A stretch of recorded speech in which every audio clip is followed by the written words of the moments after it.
I'm 28M, and my girlfriend Sarah, 27F, and I had been together for 3 years. We met at a work conference, bonded over shared tastes in movies and weekend hikes, and built what I thought was a solid relationship. From moving in together last year to planning little surprises like homemade dinners or surprise tickets to local concerts. We've been saving for months for this dream vacation to Hawaii, something we talked about nonstop. Lazy beach days, snorkeling in clear waters, romantic sunsets over the ocean, the works. I handled most of the booking, flights, a nice hotel with an ocean view balcony, even excursions like a helicopter tour and a luau dinner. To make it special for our anniversary, dipping into my savings to cover extras like spa treatments she mentioned wanting to. We landed yesterday, excited and jet-lagged after the long flight. But as soon as we checked into the room and dropped our bags, she sat me down on the bed and said she was breaking up with me, that she didn't see a future anymore and needed space to figure things out on her own. I was stunned, begging for an explanation while she packed a small bag with just her essentials and left, saying she'd book her own flight home and we could sort the rest later. Hours later, wandering the hotel lobby in a daze, try to process it all, I spotted her laughing with some guy at the bar, looking way too cozy for strangers. When I confronted her right there, my voice shaking, she admitted he'd been waiting for her. They planned the whole thing so she could end it with me and start something new with him. Turns out she's been seeing him behind my back for months, and this trip was her way to make the split dramatic while jumping straight into a fresh start, leaving me to deal with the fallout alone. I'm stuck here by myself, heartbroken and furious, with all these non-refundable bookings draining my savings and no easy way to get refunds on short notice. My best friend says to cut my losses and fly home early, but part of me wants more answers to make sense of it. It hurts thinking how she smiled through all our planning sessions, even helping pick the hotel online. Reddit, what do I do after my girlfriend broke up with me on the first day of our dream vacation, and I found out she planned to meet her secret lover at the hotel, confront them more, just leave, or something to salvage my sanity and maybe get some money back?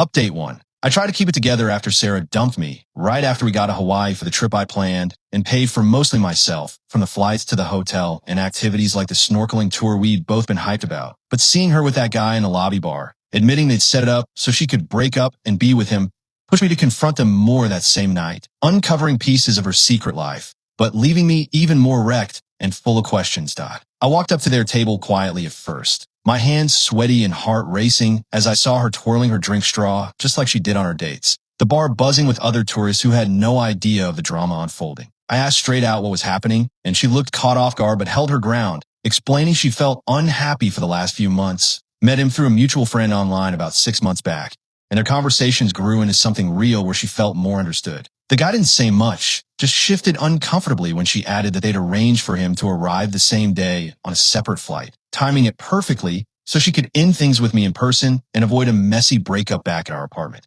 I dug in about the money, reminding her how I'd covered most costs, including the couple's massage she'd requested, and why she'd let me foot the bill knowing this was coming. She said sorry in a half-hearted way, claiming she didn't want to hurt me more by canceling early, and promised to send some cash back once she sorted her finances, maybe half of the hotel fee. Things got tense when I brought up if our whole time together was fake, like the weekend getaways we'd taken where she seemed so into it. And she insisted it wasn't all a lie, but feelings changed. Then they excused themselves and headed toward the elevators, leaving me standing there alone. Later that night, holed up in a room, flipping channels on the TV to drown out the ocean waves we planned to listen to together. I thought about overlooked signs like her guarding her phone more or making excuses for late nights at work events. Friends texted encouragement, one advising me to secure our shared stuff back home, like changing the apartment key code, which I did from my laptop. And I noticed she'd already pulled money from our joint account labeled as vacation spending. The irony burns, recalling how she'd hyped the trip as our big adventure. Hotel front desk offered a room changed to something smaller, but I'm weighing whether to bail early or stick it out for a day to clear my head. My sister says prioritize getting home safe, but how do I start healing without knowing the full extent of the deception? Update 2. I couldn't shake the hurt from Sarah ending on arrival in Hawaii, abandoning the vacation I'd funded with things like the ocean view room and excursions we'd mapped out together, especially after catching her with a guy at the bar who she confessed was her planned replacement, with her vaguely apologizing and offering partial repayment in that tense talk. Over the next day or so, still stuck at the resort, I reached out for more details because loose ends like her sudden coldness didn't add up, leading to a cafe meeting where she dropped a bombshell that twisted the story but deepened the sting of her lies. I messaged her to meet somewhere neutral, away from the hotel to avoid another scene, and we sat at an outdoor cafe with tourists milling around, the smell of coffee mixing with sea air as I nursed a drink to steady my nerves. I asked for the real deal, pointing out inconsistencies like why she'd fake excitement for months, even helping book the luau tickets if she was just using it as an exit strategy. After hesitating and glancing around like she was worried about being overheard, she opened up that the guy wasn't a romantic interest, but her brother she'd lost touch with years ago, split up as kids when their parents' issues tore the family apart, and they'd reconnected secretly online, plotting for her to join him abroad to flee from huge debts racked up by their folks' gambling habits that were now threatening her with collectors. She explained the trip was her perfect cover to vanish without raising alarms back home, using my planning and payments as a free ride to her jumping-off point, with him arriving to guide her through the logistics like fake documents for a smooth immigration. The revelation hit like a wave. I flashed back to her vague mentions of a rough upbringing without specifics on siblings, and now it connected to things like her stressing over bills lately or avoiding talks about long-term plans. She said she did care about me and didn't want to involve me in the danger, apologizing again for draining the accounts and promising to wire what she could once safe, but admitted she'd taken extra for her relocation costs, like a new passport fee hidden in her statements. The irony twisted in my gut, remembering how I'd called the vacation our great escape during stressful weeks at work. Friends checked in constantly, one digging into financial recovery options and finding I could dispute some charges, building tension as I waited for responses from the bank app. I pushed my flight up to leave sooner, but is there room for understanding her side given the family mess? Or does the premeditated deceit make impossible to ever forgive? Update 3. I headed home early from the Hawaii trip after Sarah's abrupt breakup in the hotel room, scrapping all our shared plans like beach walks and tours I prepaid,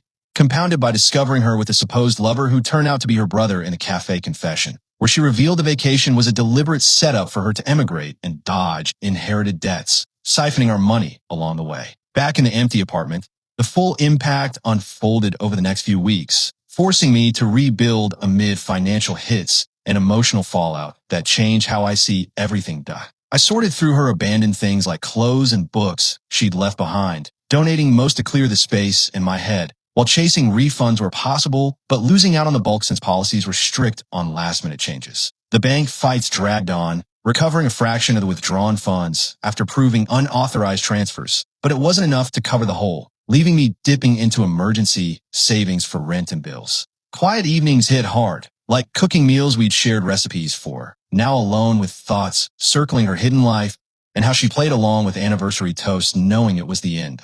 It's bad overall. The money loss stings, but the trust damage runs deeper, making me second-guess everyone. I went on a blind date a friend set up, but bailed early, fixating on little things like phone glances that echoed her secrets. Support from buddies and family kept me going, with group outings to distract and honest talks helping me spot patterns I ignored, like her evasive answers about family. I've channeled it into positives like picking up running to clear my mind, gaining some strength from the ordeal, but the scar of betrayal sticks, a constant reminder to guard my heart more carefully moving forward.